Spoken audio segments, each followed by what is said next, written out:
जब से एसआईटी बनी है, महाराष्ट्र हुकूमत ने बनाई, कई लोग जेल में हैं, कई हमारी माँ बहनें जेल में हैं। 2 CR में अभी 138 नंबर का नया CR आज एसआईटी तहसीलदार फिरियादी बने हैं और 5 लोगों को उसमें आरोपी बनाया गया है और तहसीलदार ने उनके नाम की फिरियाद दी है। वो नाम मुझे अभी नहीं बता पाए, लेकिन इतना जरूर कहा उन्होंने कि 138 नंबर की एक नया CR यानी तीसरा CR उन्होंने दर्ज कर लिया है, दाखिल कर लिया है। और अभी एक व्यक्ति को लाया गया है, उससे इंक्वायरी चल रही है, अभी तक उनको कोई अरेस्ट नहीं बताया गया है। बहरहाल इंक्वायरी करे पुलिस, हमारा उसके अंदर कोई रुकावट नहीं है, लेकिन बिला वजह किसी के दबाव के अंदर किसी को अरेस्ट ना करे, इसीलिए आज मैं छावनी पुलिस स्टेशन में आया था। आईओ साहब से मेरी मुलाकात हुई है और अभी बोले इंक्वायरी चल रही है, लेकिन तीसरा CR इन्होंने दर्ज कर लिया है। असल में मैं मालेगांव शहर की बार एसोसिएशन, जो एडुकेट लोगों का बार एसोसिएशन है मालेगांव शहर का, या जुडिशियल डिपार्टमेंट कोर्ट का, मैं आपके चैनल के माध्यम से ये अपील करना चाहता हूं कि एसआईटी जिस मकसद से बनाई गई थी कि बांग्लादेशी रोहिंग्या मालेगांव में है, उनको ढूंढना है, 2 चार्जशीट दाखिल हो गई। कहीं भी एक भी रोहिंग्या, एक भी बांग्लादेशी नहीं मिला, लेकिन एसआईटी के सरकारी वकील हीरे साहब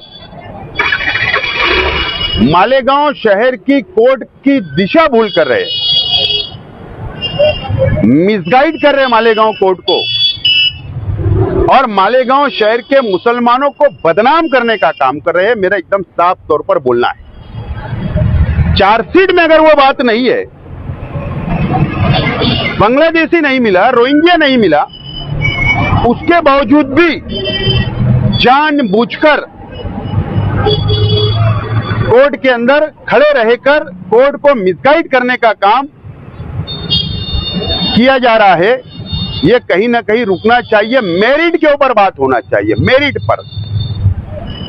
चार्जशीट के अंदर पेपर है, स्टेटमेंट है, आरोपी के नाम है, पेपर डॉक्यूमेंट पुलिस के पास है चार्जशीट में, उस पर तुम आर्गुमेंट करो, हमारा कोई बोलना नहीं, आपको पूरा हक है।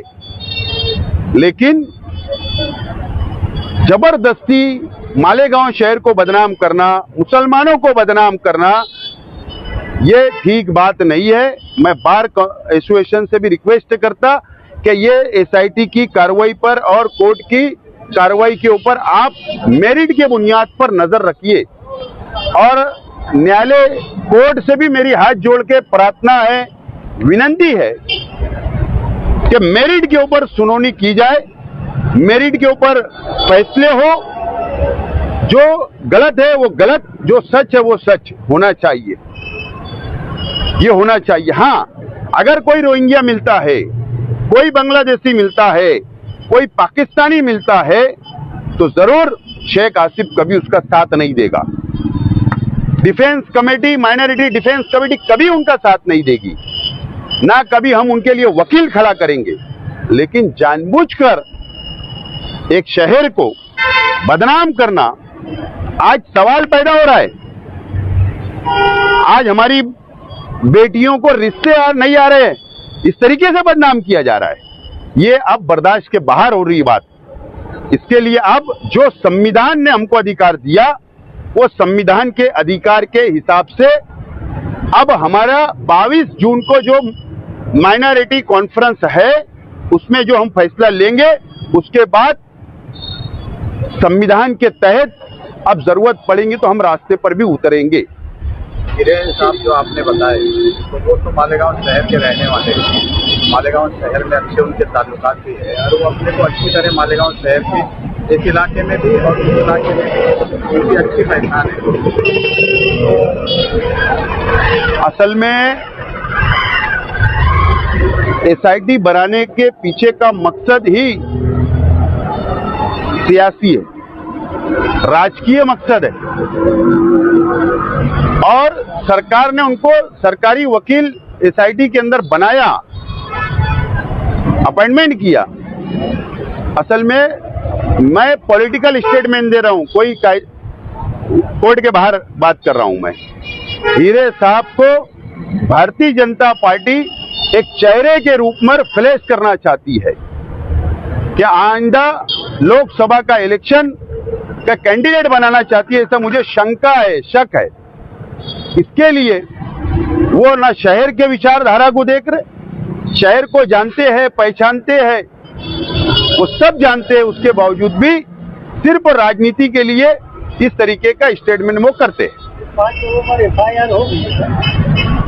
तहसीलदार साहब ने 5 लोगों के नाम की एफआईआर दर्ज कर ली है, मुझे नाम नहीं बताए, लेकिन सीआर नंबर जरूर मुझे दिया गया है।